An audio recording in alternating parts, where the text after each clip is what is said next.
Hi guys, welcome to HOB TV. This is episode 23. We first of all want to thank those that are subscribed, those that are tuning in.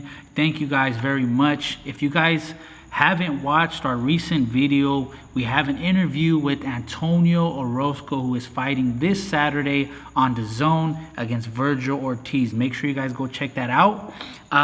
Today we got a great episode. There's been a lot of chisme going on with Golden Boy and the whole Canelo thing. So go and pass it over to my boy Steve, and he's gonna get us started. Hey guys, first of all, as David said, welcome to episode 23. As you can see, we have a little special Marquez section here on our table.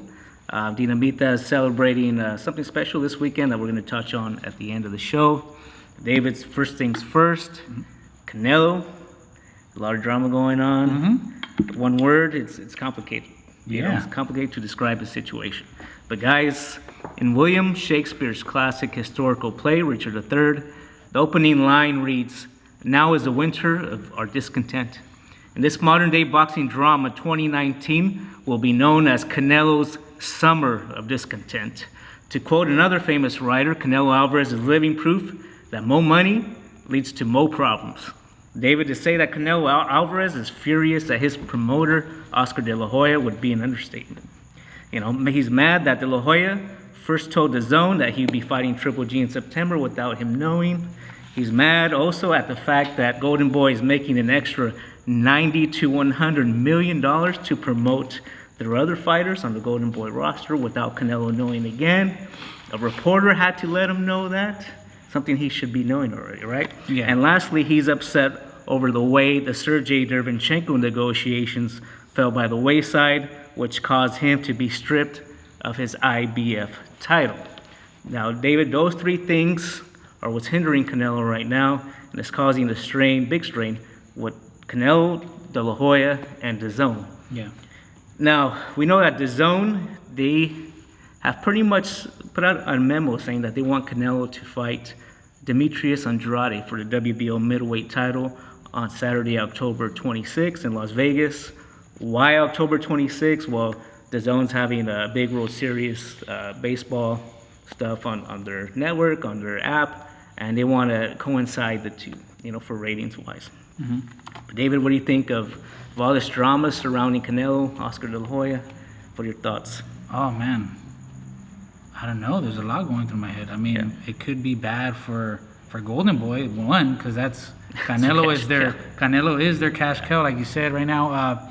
So I mean, Canelo should be upset for the lack of communication, I guess you could say, with Golden Boy.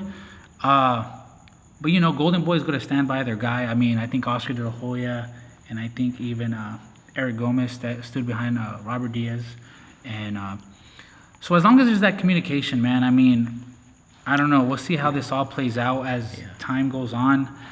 But there's definitely some lack of communication, and I can see Canelo feel kind of disrespected in a sense, you know. So, well, I mean, apparently, you know, Luduva and Sergey Derevyanchenko, they were trying to negotiate with Oscar de la Hoya himself.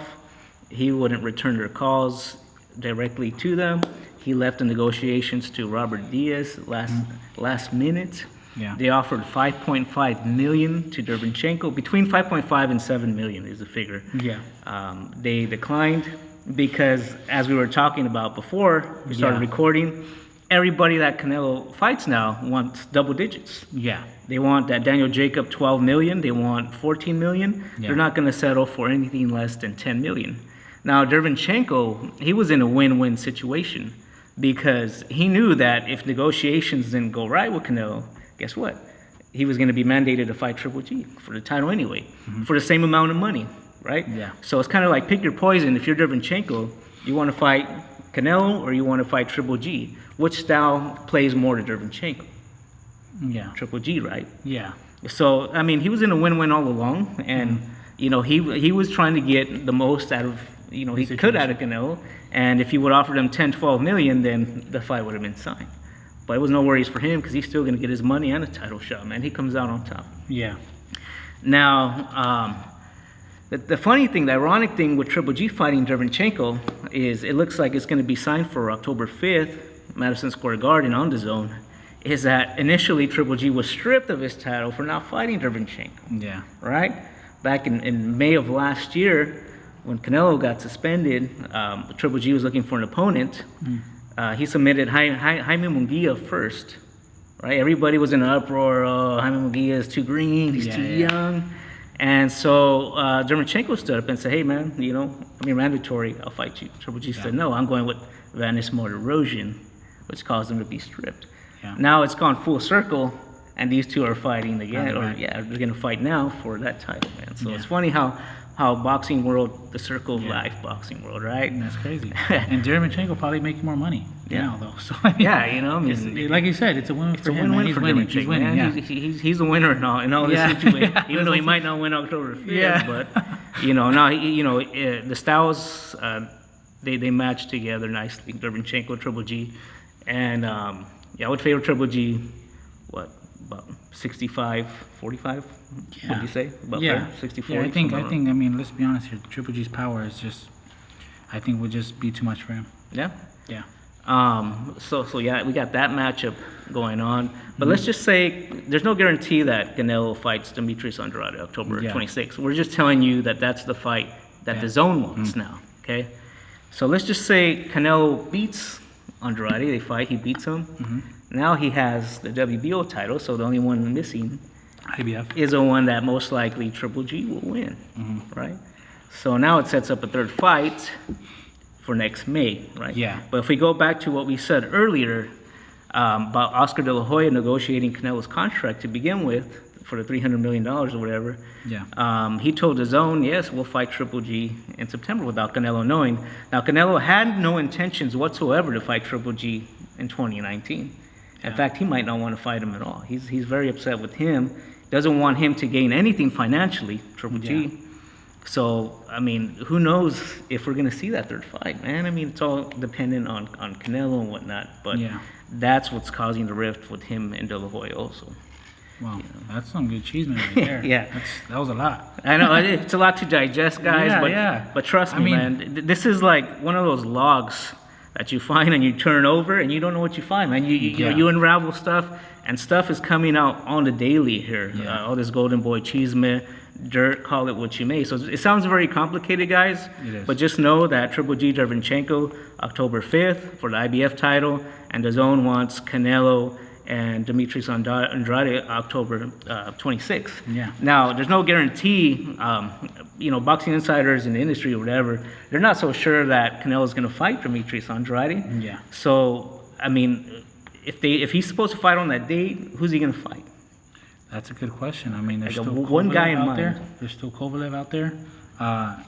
And also there's still Munguia. Okay. Exactly. So, I mean... Exactly. That's the guy I had in mind. Yeah. It'd be the easiest to make. He's training right now. Yeah. Him and Jesse Vargas. Jesse Vargas came out with that tweet last week. Yeah. Munguia would take that $5 million. Oh, in a heartbeat. Yeah. Right? But let me ask you this.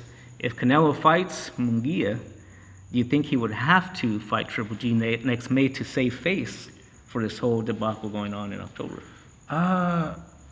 I think so. I think personally, Canelo's in a bad situation here where he wants to do right to the fans, right? And he wants to provide the best fights for the fans. And unfortunately, he's having some promotional issues, right? Where he's not getting the right respect to make those fights happen. And to go for Munguia, I don't think he would want that either, man. Like he's mentioned his last fight. It would be disappointing. Yeah, he was. I mean, if Andrade does happen, I mean that's a tough fight, man. It's a tough fight for him. It's a tough fight for anyone at 160, man. I mean, the guy's awkward, slick. He'll move. He has good footwork. He'll get problems to anybody at 160, and we're 2 months out almost from that. Exactly. So Munguia might be the easiest one to make. So guys, don't be surprised if that's true. Canelo Munguia October 26th. It's kind of an odd date to have a big fight, anyways. So be kind of like a throwaway. So who would be fighting September then? Tyson. There's going to be a Gypsy King fighting on Mexican Independence Day. No way. Yeah. What? He took the T-Mobile away from Canelo September 14th. Man. So all you Mexican fans, you're going to have to rally behind the Gypsy King. Tyson Fury. He's fighting a guy named Otto Whalen. Kind of, odd person to have as a representative for Mexican Independence Day. But this whole mess with Golden Boy and Canelo is why we're in this situation to begin with, right? Now, let's hear from the man himself, Canelo. He recently came out with a tweet on Twitter expressing his frustration with all this. And he said, "I'm very upset and ashamed, along with my fans, to be unfairly stripped of my belt by the IBF, but especially when I did not have the knowledge of the agreement that Golden Boy Promotions matchmaker had signed." And once again, we're talking about Roberto Diaz and the $5.5 million offered to Derevyanchenko. Now, David, moving on here, there's another HOB TV favorite that made news last week. Oscar Valdez. Making a move up to 130, vacating the 126 title. Now, David, way back when in one of our episodes, we did, it was an unpopular segment, but we liked it. No, it actually got more likes and dislikes. But we called it good career move, bad career move. So we're going to bring it back to talk about Oscar Valdez. David, do you think Oscar Valdez's move up to 130 is a good career move or bad career move? I think it is a good career move, man. He's still young. He's in his prime. If he feels like his body is more comfortable at that 130, it's just 4 pounds. I mean, they're close together. So moving up to 130 won't be too bad. Like I said, he's already in his prime right now. How old is he? Like 28, 29, or right? Maybe about 27. Yeah. So I mean, like I said, if he feels like his body is ready for that, hey, why not, man? I mean, there's definitely fights out there that could be made. He definitely wants one of those titles. He's a warrior, man. So I mean, you know, he's up for any task, and I think it's a good career move, man. I think it's time for him to move on up and chase a 130 belt. You know, we're talking about now the current time, right? Yeah. If it's a good or bad career move for current time, and it's gonna pain me to say it because he's one of my personal favorites. Yeah. He's my paisano. We're both from Nogales, but I think for now it's a bad career move. You know. I think he left a lot on the table at 126. I would have really liked to see that Shakur Stevenson fight. Or I would have really liked to see that Carl Frampton fight. Top Rank's been teasing it for a year and a half, 2 years it seems. And stylistically, man, that would have been an awesome fight, man. The fights with him and Leo Santa Cruz were really good. Fights of the year candidate, and I think this one would have been the same. Exactly. Now he's moving to 130. And who do we got there? He's not ready for Miguel Berchelt. I don't think he's ready for Miguel Berchelt, but there's Cancio, there is Francisco Vargas. That will be a war, an exciting fight. But two Mexican warriors. But we all know those eyelids are gonna flare. Yeah, but I mean, again, for him to move up to 130 and test the waters there, it'll make a great fight between two Mexican warriors, like I said. And you got Herring, which would be I don't know. And Herring, yeah. I don't know how that would play out. I don't know how that would. Match-wise, it'll be, I mean, kind of ugly, and I mean, but. I think that's a good fight for Valdez too. I mean, the only problems I see him having is probably with the only two that I think will give Miguel Berchelt and Gervonta Davis. Those are the two guys that I think that will give Oscar Valdez some issues. But I could even see Oscar Valdez beating Tevin Farmer. That'll be a difficult fight. I could see that. But Jojo Diaz, maybe. Exactly, but bro, because Oscar Valdez is mean, bro. When he throws his punches, he throws to hurt people. You know what I mean? So. There's plenty of room there for him to grow. Like I said, it's only 4 pounds, man. That's the cool thing about that weight division, is that it's only 4 pounds. It's not like it's a big jump, like 7 or 10 pounds or something like that. Some weight divisions do that, but it's just 4 pounds. So like I said, I feel like in his career, he feels like he's ready to move up. Hey, why not, man?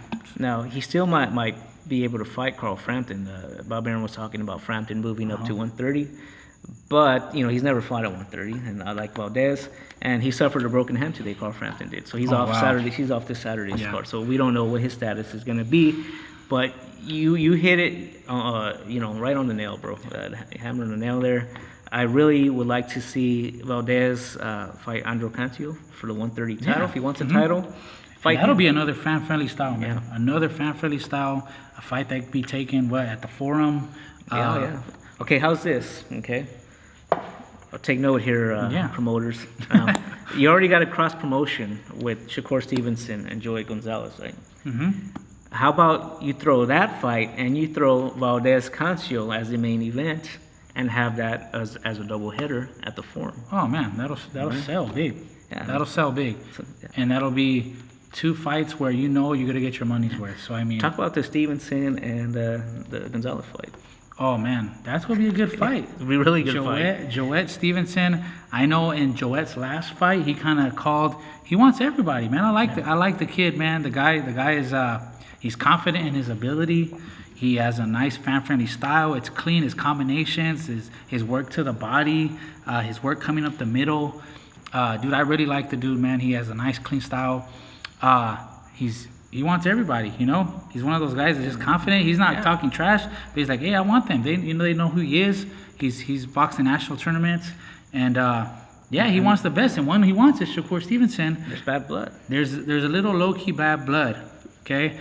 And I know, like, he's mentioned his name, but I know this. I know that I believe his sister went out with Shakur Stevenson. Wow. If I'm not mistaken, bro. Man, so maybe, and I'm not sure if they're that's like together some soap anymore. opera stuff Yeah, right there there, is, bro. dude. So who knows? That might add fuel to the fire, Man, and add that motivation, right? Like, hey, man, I want to get that guy, right? But it'll be a great fight either way, right? Too stylistically, it's I like Shakur Stevenson as well. Joette is ready, man. Joette's ready for one of those titles, and it'll be a great fight. And you got 2 young lions of the sport. That's what I love, man. That in their prime right now. 2 promotional companies are pitting their 2 bright stars together. So there you go. But back to what we said, doubleheader promoters. Yep. Andrew Cancio, Oscar Valdez for the 130 title. And you know what? Andrew Cancio is like a poor man's Miguel Burchell, power-wise, right? So, you know, you want to get him to fight Burchell eventually, you know, give him to Cancio first. Yeah, Golden Boy top rank. Let's go, man. Let's make it happen. Make those fights Doubleheader happen for him. Come on, let's go. Now, I'm moving on, Dave, to something we hit on at the beginning of the show. This weekend, the Neveda Boxing Hall of Fame is having their induction ceremony. Dinamita Marquez. Yep. One of our personal favorite, my of personal course. favorite, getting some, very well, due recognition. Still waiting on the call from Canastota, International Boxing Hall of Fame, but this will go first. Yeah. So, David, we got Marquez here. What is your favorite Marquez moment since he's been inducted? I think I know what everybody's. Yeah, bro. I mean, come on. I mean, I think the Pacquiao moment, right? Like, dude, that one punch was just electric, man. I mean, it was perfect. He timed it perfectly.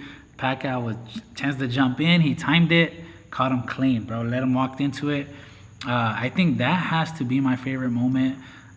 You can go with, I don't know. There's so many fights that he's been in, man, that were great fights. You can put when he fought what's his name, Diaz from Texas. That was Baby pretty Bull. clean. That Baby one fight Bull of the Diaz. year, the first fight of the year. So I mean, he's been in a lot of great fights, man. But personally, I mean, all Pacquiao Marquez fights are great to watch, man. They're all wars, clean boxing too, man. Good stuff to watch. But like I said, in that fight there, him knocking out Pacquiao cold probably has to be my favorite moment. Man, I'll just say, let me get a little dramatic, like I did in the beginning of the show, with some Shakespearean words.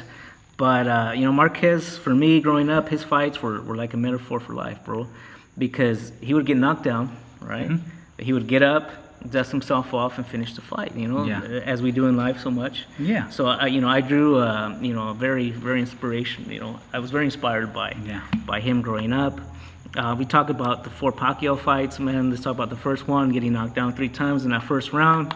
Luckily, there was no 3 knockdown rule, or else the fight would have been over. Who knows if the 3 other fights would have happened, right? Yeah. But, he got a draw in that fight, controversial judging, scoring. Yeah. Second fight, got dropped in the 3rd round, I believe. Still fought back, and, many people thought he won. There's another controversy in that one.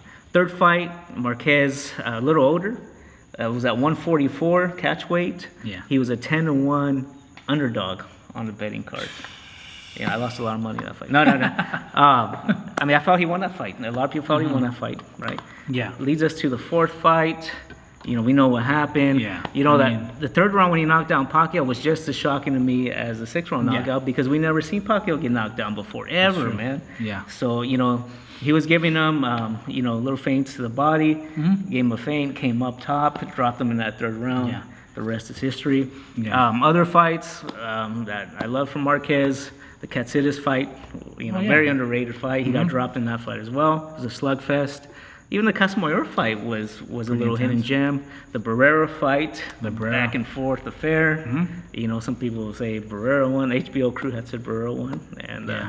just, man, we could go on and on and on and list all these great Marquez fights. But I think Yeah. it's fair to say that his shoes have not been filled. And he's left a void in Mexican boxing. Yeah. You know, heart-wise, desire-wise, all that. Another person being inducted in the Nevada Hall of Fame, terrible Terry Norris, a San Diego favorite. San Diego native, yeah. Well, he fought out of San Diego. Yeah. He got inducted into the International Boxing Hall of Fame in 2005. Now he's getting inducted to the Nevada Boxing Hall of Fame. His notable victories, John Mugabe knockout in the first round, the legend Sugar Ray Leonard, Yeah. signature Big win, one, yeah. Meldrick Taylor, and Paul Vaden. Now, Yeah. Paul Vaden, another San Diego guy Yeah. right there. Yeah. There's definite bad blood, as Paul Vaden would tell. He had a little fling going on with Terry Norris' wife. No way. Yeah. added to that rivalry. Terry Norris caught wind of it, was making calls to him, hey man, you're gonna pay. Yeah. Something else that led to the bad blood is that Abel Sanchez, who was training Terry Norris in Campo, Yeah. was also training Paul Vaden. Wow. And Terry Norris told Abel Sanchez, hey man, you better stop training him. Very paranoid that Sanchez was training him to beat Terry Norris. Yeah. But when they actually fought, it was actually an easy win for Terry Norris. He used Yeah. all that coraje, Yeah. all that drama to defeat To Paul feel him. Vaden very easily. Yeah. You know, as we mentioned, Terry Norris, fighting out of San Diego, trained up at the Fighter Squadron gym up in Campo. San Diego connection. So congratulations to those two guys. Congrats. We're gonna have a toast to Marquez. Dinamita and a toast Cheers. to the terrible one, Terry Norris. Yeah, exactly, man. Thank you guys for tuning on in to this episode. Again, make sure you guys check out the Antonio Orozco interview and tune in this Saturday to Zone. A great fight between Virgil Ortiz and Antonio Orozco. Thank you guys for tuning on in. Make sure you guys leave a comment of possibly who you would like to see Canelo fight next. Go ahead and leave us a comment. And thank you again for tuning on in, guys. We'll see you guys next week.